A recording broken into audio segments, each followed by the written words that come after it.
Setibanya di Tebu Ireng, santri Asngat menyampaikan tasbih yang dikalungkan oleh dirinya dan mempersilakan Kiai Haji Muhammad Hasyim Asy'ari untuk mengambilnya sendiri dari leher Asngat.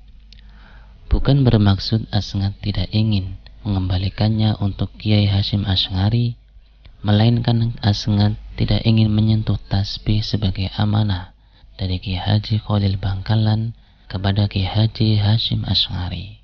Sebab itu, tasbih tidak tersentuh sedikit pun oleh tangan Asngat selama perjalanan kaki dari Bangkalan ke Tebu Ireng.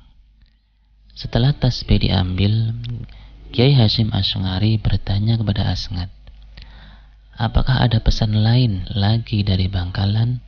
Kontan Asngat hanya menjawab, Ya Jabbar, Ya Qahar. Dua Asmaul Husna tersebut diulang oleh Asngat hingga 3 kali sesuai pesan sang guru. Setelah mendengar lantunan itu, Kiai Hasyim Asy'ari kemudian berkata, Allah Subhanahu wa Ta'ala telah memperbolehkan kita untuk mendirikan jam'iyah. Riwayat tersebut merupakan salah satu tanda atau petunjuk di antara sejumlah petunjuk berdirinya Nahdlatul Ulama atau NU.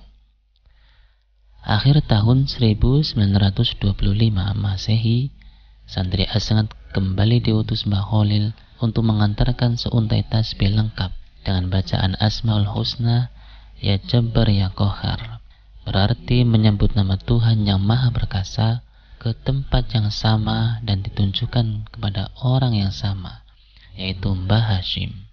Petunjuk sebelumnya, pada akhir tahun 1924, santri Asngat diminta oleh Mbah Khalil untuk mengantarkan sebuah tongkat ke Tebu Ireng.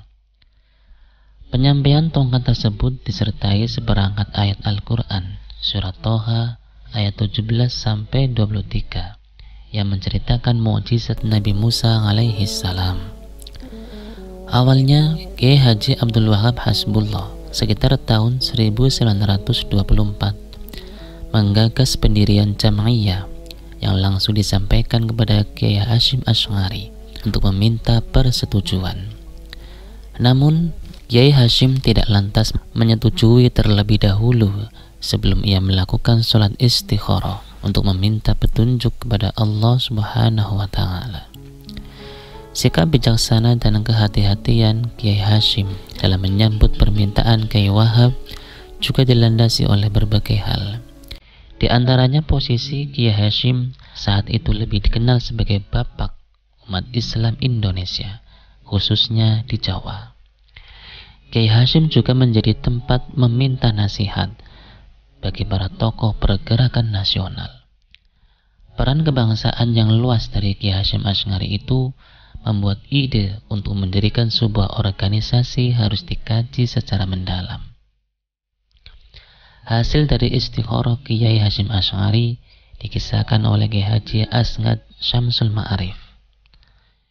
Kiai Asngat mengungkapkan, petunjuk hasil dari istikharah Kiai Hasyim Asy'ari justru tidak jatuh di tangannya untuk mengambil keputusan, melainkan diterima oleh Kiai Haji Khalil Bangkalan yang juga guru Mbah Hasyim dan Mbah Wahab. Dari petunjuk tersebut, Kiai Asngat yang ketika itu menjadi santri Mbah Khalil berperan sebagai mediator antara Mbah Khalil dan Mbah Hasyim.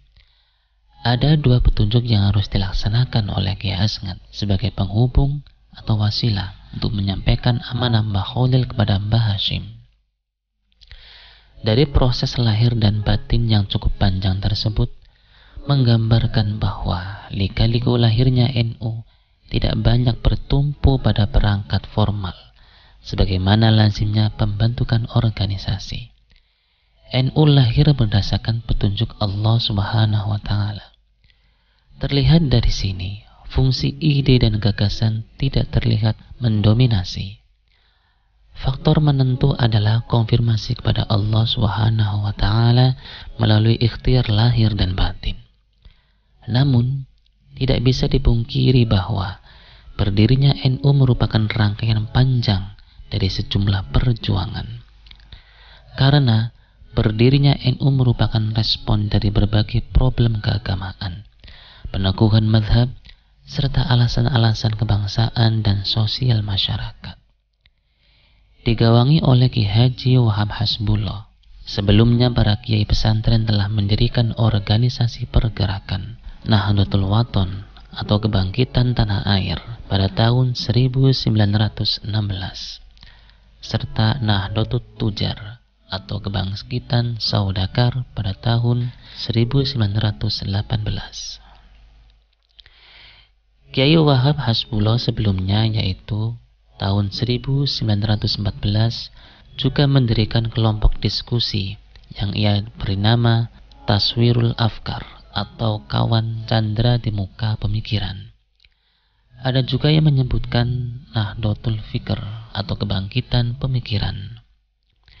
Dengan kata lain, NU adalah lanjutan dari komunitas dan organisasi-organisasi yang telah berdiri sebelumnya, namun dengan cakupan dan segmen yang lebih luas. Komite Hijaz. Embrio lahirnya NU juga berangkat dari sejarah pembentukan Komite Hijaz. Problem keagamaan global yang dihadapi para ulama pesantren ialah ketika dinasti Saud di Arab Saudi ingin membongkar makam Nabi Muhammad SAW karena menjadi tujuan ziarah seluruh muslim di dunia yang dianggap bid'ah. Selain itu, Raja Saud juga ingin menerapkan kebijakan untuk menolak praktik bermadhab di wilayah kekuasaannya, karena ia hanya ingin menerapkan Wahabi sebagai madhab resmi kerajaan. Rencana kebijakan tersebut lantas dibawa ke Muktamar Dunia Islam, Muktamar Alam Islami di Makkah.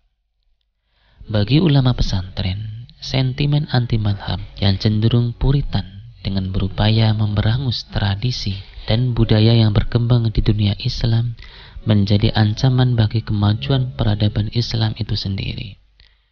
Khairul Anam mencatat bahwa Ki Haji Abdul Wahab Hasbullah bertindak cepat ketika umat Islam yang tergabung dalam Sentral Komite Al-Islam atau CCI dibentuk tahun 1921, yang kemudian bertransformasi menjadi Sentral Komite Khilafat atau CCC dibentuk tahun 1925, akan mengirimkan delegasi ke Muktamar Dunia Islam di Mekah tahun 1926.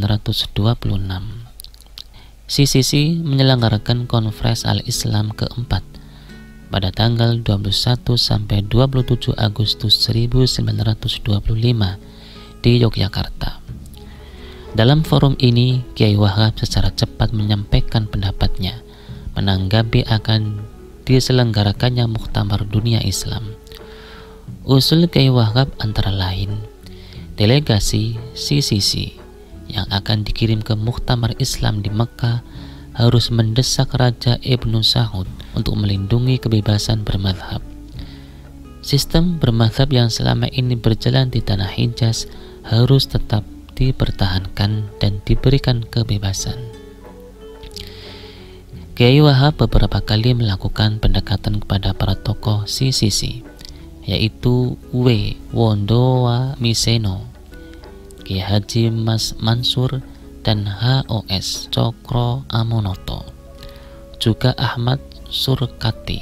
Diplomasi Kiai Wahab terkait risalah yang berusaha disampaikannya kepada Raja Ibnu Saud selalu berakhir dengan kekecewaan karena sikap tidak kooperatif dari para kelompok modernis tersebut.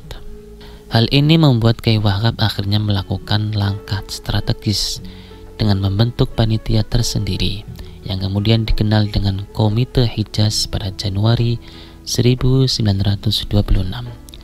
Pembentukan Komite Hijaz yang akan dikirim ke Muktamar Dunia Islam ini telah mendapat restu Kiai Haji Hasyim Asy'ari.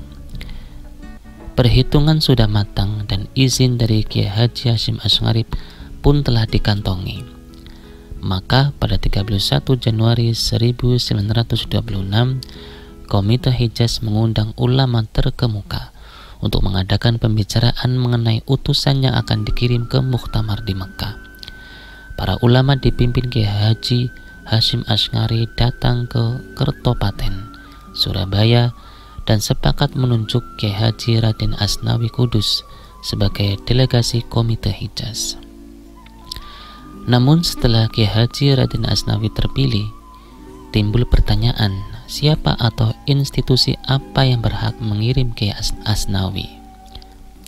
Maka lahirlah Jam'iyah Nahdlatul Ulama. Nama ini atas usul Kiai Haji Mas Alwi bin Abdul Aziz pada tanggal 16 Rajab 1344 Hijriah yang bertepatan dengan 31 Januari 1926 Masehi. Riwayat-riwayat tersebut berkelindan satu sama lain, yaitu ikhtiar lahir dan batin. Peristiwa sejarah itu juga membuktikan bahwa NU lahir tidak hanya untuk merespon kondisi rakyat yang sedang terjajah. Problem keagamaan dan problem sosial di tanah air tetap juga menegakkan warisan-warisan kebudayaan dan peradaban Islam yang telah diperjuangkan oleh Nabi Muhammad SAW dan para sahabatnya. Tepat pada 31 Januari 2020, Nahdlatul Ulama berusia 94 tahun dalam hitungan tahun Masehi, sedangkan pada 16 Rajab 1441 Hijriah mendatang, NU menginjak umur 97 tahun. Selama hampir satu abad tersebut, NU sejak awal kelahirannya hingga saat ini telah berhasil memberikan sumbangsi terhadap kehidupan beragama yang ramah di tengah kemajemukan bangsa Indonesia. Setiap tahun, Harlah NU diperingati 2 kali, 31 Januari dan 16 Rajab.